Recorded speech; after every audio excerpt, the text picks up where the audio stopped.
11-12 হাজার টাকার একটা স্মার্টফোনের ডিজাইন এতটা সুন্দর করা সম্ভব সেটা এই ডিভাইসটাকে দেখলে আসলেই বোঝা যায়। সামনে দেখুন পাঁচসোল কাটার যুক্ত একটা ডিসপ্লে রয়েছে এবং রিয়ার প্যানেলটার ক্যামেরা মডিউলটা বিশেষ করে এই জিনিসটাই স্মার্টফোনটাকে আরো বেশি সুন্দর করে তুলছে।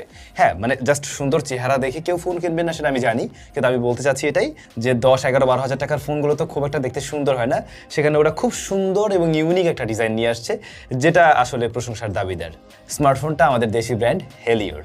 দুইটা ভ্যারিয়েন্টে লঞ্চ করে ওরা, 6 এবং 8GB। 6GB ভ্যারিয়েন্টের দাম রেখেছে 11,999, পরবর্তী ভ্যারিয়েন্ট 12,999 টাকা, মানে 12,000-13,000 টাকা আমরা বলতে পারি ডিভাইসের দাম, কিন্তু দেখে তেমনটা মোটেই লাগে না, টু বি ভেরি অনেস্ট। এই ফোনটা কিন্তু অনেক বেশি বড় নয় এবং খুব বেশি ভারীও না, এক হাতে নিয়ে সহজে ব্যবহার করতে পারবেন। তাছাড়া এটার থিকনেসও খুব আহামরি লেভেলের না। রিয়ার প্যানেলটা প্লাস্টিক হওয়াতে এর উপরে খুব সহজেই ফিঙ্গারপ্রিন্ট পড়ে, গ্লোসি ফিনিশ, যে কারণে হাতের ফিঙ্গারপ্রিন্ট স্মাজেস খুব সহজেই এর উপরে পড়ে যাবে। আপনারা কেস ব্যবহার করলে বরং ভালো, আদারওয়াইজ দেখবেন যে স্ক্র্যাচও পড়ছে কিন্তু এতে। আর রিয়ার প্যানেলটাতে আপনারা একটা ফেদার টেক্সচার লক্ষ্য করবেন, এটা লাইট রিফ্লেকশনের কারণে আর কি মূলত ভিজিবল হয়। ক্যামেরা মডিউলটা দেখতে কিন্তু খুবই সুন্দর লাগছে, মনে হয় যেন তিনটা প্রো লেভেলের ক্যামেরা আছে। 3টা ক্যামেরা আছে, যদিও বা মেইন কাজের একটাই। আর রাইট সাইডে হোম বাটনের সাথে ইমপ্লিমেন্ট করা ফিঙ্গারপ্রিন্ট স্ক্যানার, এটার পজিশনটা আমার কাছে একটু নিচ দিকে লাগে, আমার হাত অনুযায়ী মনে হচ্ছে যে বাটনটা একটু নিচের দিকে হয়ে গেছে, আর একটু উপরের দিকে থাকলে বোধহয় ভালো হতো আর কি।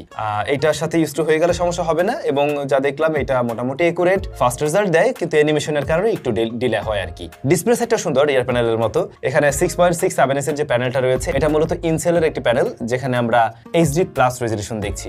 এখন 12-13 হাজার টাকায় তো আমরা HD+ এর বেশি আসলে এখন পর্যন্ত বাংলাদেশ মার্কেটে অফিসিয়াল আশা করি না, সেই জায়গা থেকে কমপ্লেন নেই।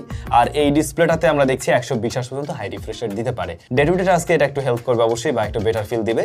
আপনি যখন কোনো ট্রানজাকশন করছেন, কোনো কাজবাজ করছেন, এক্সট্রা স্মুথনেস লক্ষ্য করবেন। এখন অনেকেই আবার এই কম দামে 120 হার্টজকে চিন্তা করেন নিশ্চয়ই ফ্ল্যাগশিপ লেভেলের মতো ওরকম ফিল দেবেন না, সেরকম লেভেলের ফিল ডেফিনেটলি দেয় না, বাট অবশ্যই আপনি 60 হার্টজের তুলনায় বেটার স্মুথনেস লক্ষ্য করবেন। পাঁচসোল কাটার থাকাতে যারা মাল্টিমিডিয়া কনজাম্পশন করবেন তাদের কাছে ব্যাপারটা খুবই ভালো লাগার কথা, কারণ ওয়াটার ড্রপ নোজ দেখতে খুব একটা সুবিধাজনক লাগে না আর কি মিডিয়া কনজাম্পশন করতে গেলে।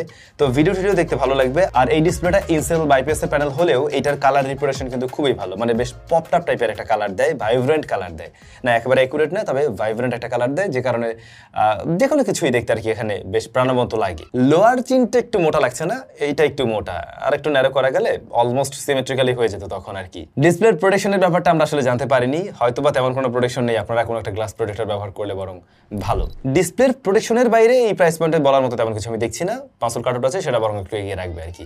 স্মার্টফোনটা রান করছে কিন্তু অ্যান্ড্রয়েড 15-এ, আর প্রসেসর হিসেবে রয়েছে MediaTek Helio Z81। দুইটা ভ্যারিয়েন্টে বাংলাদেশে এসছে বলছিলাম, 6/128 এবং 8/128GB। আমাদেরটা 6/128GB ভ্যারিয়েন্ট, 512GB পর্যন্ত আপনি SD